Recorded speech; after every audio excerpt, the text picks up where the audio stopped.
people. Um, Lerone Murphy versus Aaron Pico. Picogram. Whenever John Jones says Picogram, it makes me laugh. Anyway, um, I don't think I'm going to spend too much time on this particular fight because I've seen a couple of fights from Aaron Pico, but at this point, it just feels like I don't know, man. I feel like Bellator is starting to feel like an average promotion. Like it just feels like a step above regional divisions, but not quite on UFC level to some extent. Probably they have one or two exceptional athletes, but apart from that, and I'm not trying to trash PFL. That's not what I'm doing. This is just based off of the transition of their athletes into the UFC. A lot of them have not done that very like have not done really well. You know, Patricio Pitbull, um, especially when they put them against top level fighters. I think they do well against the lower ranked fighters, but whenever you put them against top ranked fighters, they don't do well. You know, um, Patricio Pitbull when he was debuting against the what's his name? Yair Rodriguez. And I mean Yair is not the best grappler, but look at what he was doing. Um, what do you call him? This guy. Uh, what's his name? I forgot his name. The wrestler. Who shit the bed against Mario Bautista. Look at Michael Chandler. Um, I mean, the only person who's performed pretty decently, I would say, it's Michael Venom Page, and it's just a matter of time before he comes across a wrestler and then he loses. Plus, he's past his prime. So at this particular point in time, purely based off of past experience of Bellator fighters who have come into the UFC and went up against the best competition the UFC has to offer, it has not went that well for them, unfortunately. I feel like one championship fighters are the ones who have had success. Um, oh, I forgot about what do you call her? The female the Olympian. What's her name? I forgot what her name is. Jonaldo Mendoza. Can you beat the blob? I don't know. I forgot the name. The current champion. I forgot her. She came from PFL, but obviously she's an Olympian. So I don't know if she counts as much because she came into the sport with the skills. Like she was elite coming into to PFL. So I don't feel like PFL translates really well into the UFC. And I don't think this is going to be that different. It's kind of surprising to me that Aaron Pico is the favorite in this particular fight. It's kind of crazy. Shoshot McGee, the miracle is the truth. Let's go. But the miracle has horrible takedown defense. I'm honestly worried about that. His takedown defense is like Dracus Duplessis' takedown defense. But still, I mean, it's against someone who's coming in from PFL. Um, so I don't know. And once again, I'm not trying to trash PFL. That's not what I'm doing. What I'm doing is I'm comparing based on the people recently. Let's forget about what happened 10 years ago. Let's just focus on the few that have come from the PFL in recent years. Michael Chandler, Patricio Pitbull. Who's the other guy who lost to Mario Bautista? I forgot his name. Like a lot of these PFL guys. Man, man. I don't know. I just felt like he's going to come in with a lot of hype, and Leron Murphy is going to piece him up. I feel like Leron Murphy is really, really good. Um, Shoshot McGee. Okay, let me see. Jonald Mendoza. Let me see. Shoshot McGee. ONE FC is the only place I trust. Yeah, me too, man. Gerald Mendoza. Wait, what fight is this? It's Aaron Pico versus Leron Murphy. I'm sure Shot McGee. Murphy get up, ride away always, never stays down and lands big on people in clinch. Yeah, I agree. That's why I'm honestly surprised that Aaron Pico is the favorite. But then again, the other guy, like Mario Bautista, was the underdog, right? Going into that fight. So, I mean, whoever's betting on Aaron Pico probably is the same person. I mean, I know I picked against Bautista. I'm not gonna sit here and act like I was better, but I've learned my lesson. I'm not gonna get burned twice. So I genuinely don't know. Maybe he might surprise us. Maybe Aaron Pico might come in there and actually show us that he is actually skilled. But historically, PFL guys don't do really well. Maybe one championship, but I don't have that much faith in anyone who's coming in from PFL. Even if they were champions, I'm still like, oh, I don't know, man. Especially when you consider the fact that there are some UFC fighters who are not the guy who got knocked out by Joaquin Buckley.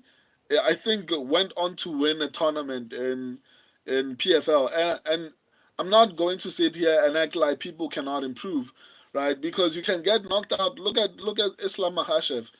You can get knocked out and actually improve and become a champion, right?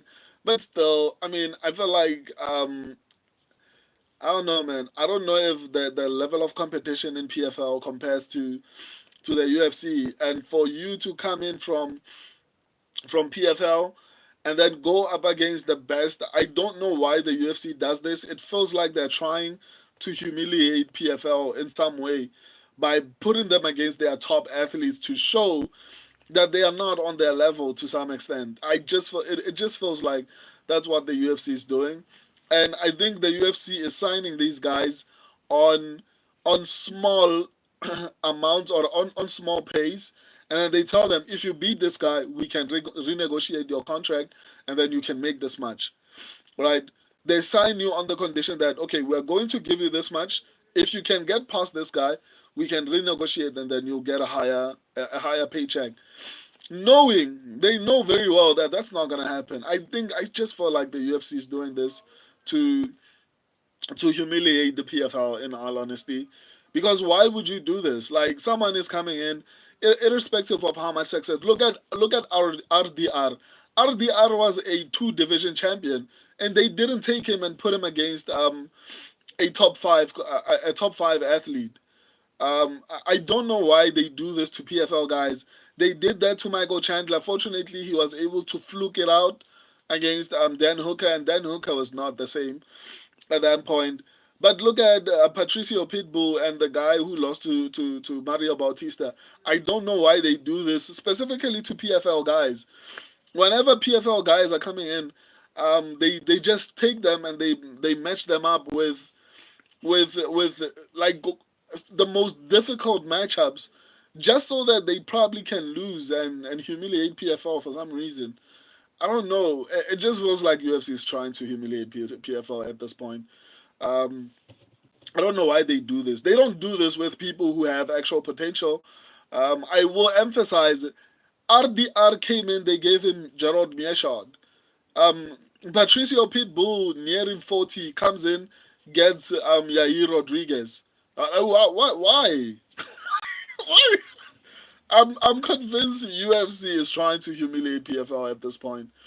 They're just showing them that like your talent is not on our level without actually saying it. I think it makes more sense. Like I don't understand why they do this. Like I genuinely don't I genuinely don't understand why they do this. In any case, I think Leron Murphy is significantly better on the feet. On the ground, I mean, I don't know. I think Leron Murphy is going to win this fight, to be honest. I genuinely don't understand why Aaron Pico is the favorite. Maybe I will understand when they fight, but yeah, I honestly cannot tell you why Aaron Pico is the favorite in this particular fight. But yeah, I guess it's free money. Well, and people have been saying I've been picking underdogs. I mean favorite, only favorite. I mean, Leron Murphy is an underdog. What are they talking? And people complain about me picking favorites. Last week I only got two fights wrong and got 10 correct. Like you guys want me to pick underdogs and then go go go 10-2. Come on, guys. Like you can't do that. I tried to pick like when I was picking underdogs, even though I had good underdogs, like my predictions were not great. Like people are complaining that why am I not picking like underdogs like I used to. I mean, that strategy was great, but and I used to be able to get quality underdogs, but overall my prediction quality, or rather my prediction accuracy, was dropping hard. Like I don't know what to do, but I created upsets predictions. That's the only thing I can offer at this point, to be honest.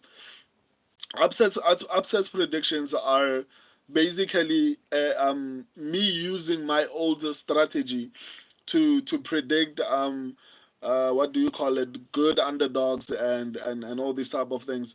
But for my normal strategy, I can't use that because it's so inconsistent. On one card, it can give me amazing results, and on the other, horrible. Like I don't want that for the survival of my channel and for consistency. I would much rather get like three fights wrong than to get like six on like in for 3 weeks consecutively, just just so that I can get maybe five underdogs correct. Like I don't know, man. I'll see how I can do it because I saw a lot of people complaining and they want me to start going back to picking underdogs. But man, I felt like that was messing with me, even because picking those underdogs took so much energy for me to actually see the underdogs, but the results were not matching the effort that I was putting into them, right? But yeah, I'm going with Leron Murphy on this one. Maybe Aaron Pico will prove me wrong, but PFL guys have not done really well. I don't understand why the UFC keeps throwing these guys against top level athletes when they come into the UFC. It's one of two things. It's either UFC is trying to humiliate PFL, or UFC avoids paying these guys large sums of money by saying, beat this guy and then you'll get this much money. If you can't, then we stick with this contract up until you build up to that particular level. I think that's how they are negotiating with these guys. It doesn't make sense for them to keep putting these PFL guys against top level athletes. Anyway, let me respond to the comments so that I can go to the last fight on this card. Let me see. I replied to this one. John Alt Mendoza. I only trust people who came from WWE. Look at what CM Punk did. I mean, look at what Brock Lesnar did. Shot McGee. Murphy is so strong in the clinch and way underrated on the feet. I agree. His performance against the Josh Emmett was really impressive. Shot McGee and a crazy good chin. I agree. Shot McGee just can't see Murphy getting smothered or KO'd, and Pico can't win any other way, in my opinion. Yeah, that's true. Jonald Mendoza, why are you starting to look like Anderson Silva, Unc? Wow, Shot McGee, nah. Come on, man. Young fighter, bro. UFC is quite the simple. The man with the bigger size always wins. Okay. I don't know if that's if it was that simple. I think predictions would be a lot easier. But yeah, I think that concludes the breakdown for this particular fight. I'm going to go to the last fight, which is Jeff Neal versus Carlos Prates. If you want to join me, don't forget to subscribe and turn on your notifications. Let's go to the next fight. Shot McGee, Volk says different. Yeah, Ilya Tuporia also says different. Merab Devalishvili also says different. Who else? That's Daniel Cormier also says different. Like there's so many examples of smaller guys having success. Um, Joshua Van, says different. Like he's smaller, in my opinion, than most flyweights, but he's doing really well. So the bigger guy does not always win. I can make more examples, just that those are just at the top of my head. So I disagree with that. Anyway, I love and appreciate all of you. Let's go to the next fight. I don't know how you can find it. Just click on the channel, go to the live section of the channel, and then you'll see all my live breakdowns. The Hamza Chimaev one was fun to do. I wish I could have done it a lot longer, but maybe I'll find a reason to actually stream again. Specifically, I love speaking about Hamza. And Dricus Duplessis is also becoming a massive star, to be honest. Whenever I post anything related to Dricus Duplessis, it gets really good numbers.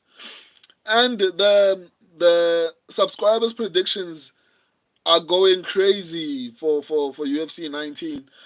I think for the first time in channel history, I think we got probably close to 4,000 votes or predictions for this particular card. Normally, it ranges like it's under 1,000, maybe slightly above 1,000. Like at this point, I think it's probably nearing 5,000 at this point votes. The prediction for Hamza Chimaev versus Dricus Duplessis specifically, there were 1,200 predictions on that on that particular poll. So for those who don't know how subscribers make predictions, go to the community section of the channel. Monday to Friday, fights come out. You can predict and based on what I've posted, and then they are going to be incorporated in every video on the channel. Young fighter.